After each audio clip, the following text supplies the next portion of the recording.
Alrighty, my name is Edmund Lockhart, and I'm going to be talking to you about forest cover and the population of Europe. These are what I did my two maps on, so that's what my video is going to be about. European population from 2005 to 2010. The population during this time fluctuated heavily from east to west. I know it's a bad time economically for Europe, and many people were moving around for jobs and just trying to get out of their situation that they were in previous countries. This is my map of the population increase and also decline of Europe between 2005 and 2010. As you can see, Spain, Ireland, Norway, Iceland, all these countries increased quite a bit, 6%, over 6%. It's a pretty drastic amount. We're going to be talking about Ireland in a couple slides because they had the highest out of all European countries. Then you notice over here in the Eastern Europe, a lot of these countries declined. A majority of them, Bulgaria, Romania, and between -3% to -7%. Lithuania and Latvia still about the same. We're going to be talking about Lithuania also because it did decline the most out of every European country. Ukraine declined a lot. I know natural gas influenced their work there. This was also before Russia annexed Ukraine, so that was not playing a part yet. And as you can see, just Western Europe stayed relatively the same. They didn't decline. They didn't decline. They might have inclined just a little bit. Besides Germany, Germany did decline about 1%, which isn't that much, and also Portugal. Moving on to the next slide, countries that lost and countries that gained. Ireland had a population growth of 10.64% during the time frame of 2005 and 2010. Population of Ireland in 2005 was 4,028,851, and in 2010 it grew to 4,549,428. It's pretty over 500,000 people in 5 years, 100,000 a year. That's pretty steady incline, and I know it's still inclining to this day. Lithuania, on the other hand, Lithuania lost more of its population than any other European nation during this time frame. It was at -6.35%. That's what they lost. In 2005, the population was 3,552,200, and then in 2010 it dropped to 3,141,976. So roughly 400,000 people left in a time span of 5 years. Factors that influencing Ireland's growth. Ireland is one of the last first world nations that sees a steady population growth year to year. Most countries do have a growth, but it's not as steady as Ireland's has been since 2005. One thing that really boosts Ireland's population growth is the labor market. People are coming from all across Europe to go and work in Ireland, and that's just boosting it immensely.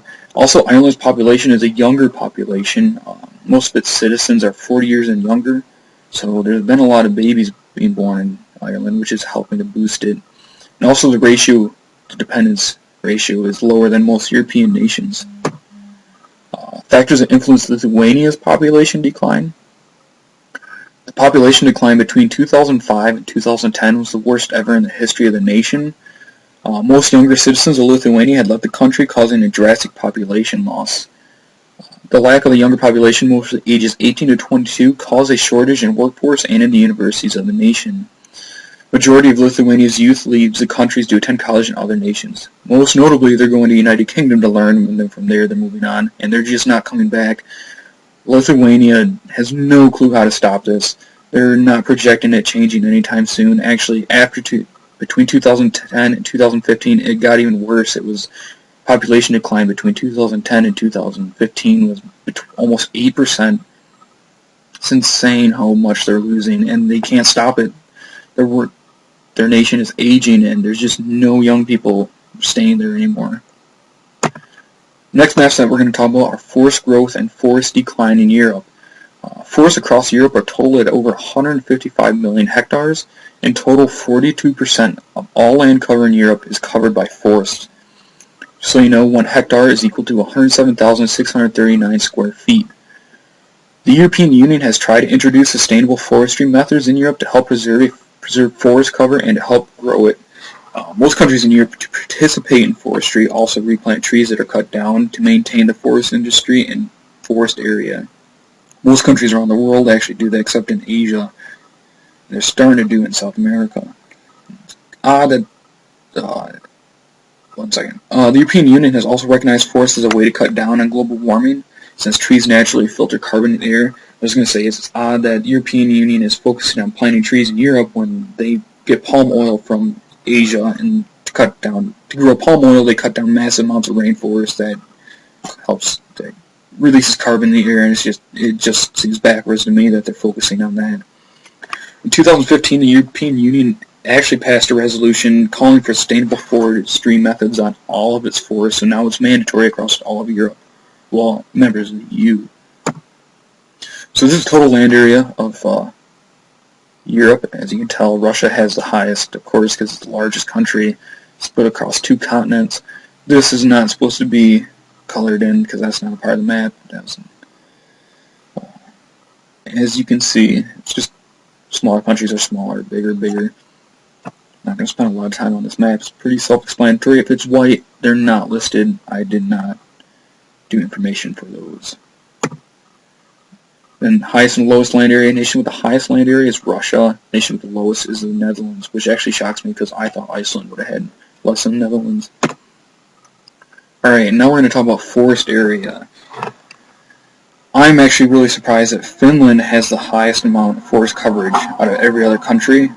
I know one thing when talking about forest coverage is you have to look at the size of the country, so that's a determining factor. So it could seem like the country is really covered by forest, but yet it also could be a really small country.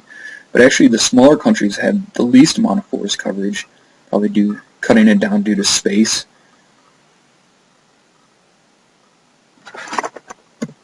The highest lowest total forest per land area. Nation with the highest forest land area is Finland, and nation with the lowest is Iceland with 0. There's no forest cover. Well, there's trees in Iceland, but just not massive forest cover. I picked 2 countries to point out in particular. They really weren't pointed out on the map, but I feel that they're important. Germany and Spain. Germany since 2000 has not gained or lost any forests due to sustainable forestry methods that are in place in Germany. They actually started sustainable forestry in their country before the European Union started pushing for it, and they are actually recognized as one of the beginners of it. Germany has a ratio of 1:1, so every tree that's cut down, another tree has to be planted, so they don't gain, they don't lose forests, they just stay consistent across the years. Then Spain. Between 2000 and 2010, Spain had the most forests replanted with close to 119 million hectares. 119 hectares? Yeah, it's million hectares. 1 hectare is equal to 107,639 square feet. This is due to Spain realizing that it had massive deforestation previously, and so they wanted to start fixing that and correcting that because they were having landslides, massive forest fires, just fires everywhere. And also, most cork products that you use around the world have been originated from Spain prior to 2000. So Spain's on the right track. They're planning a lot. They're correcting their mistakes, and I feel that most countries can follow their path. This is also the end of my slideshow. I know it's a rough slideshow for now, but it'll be fixed for later.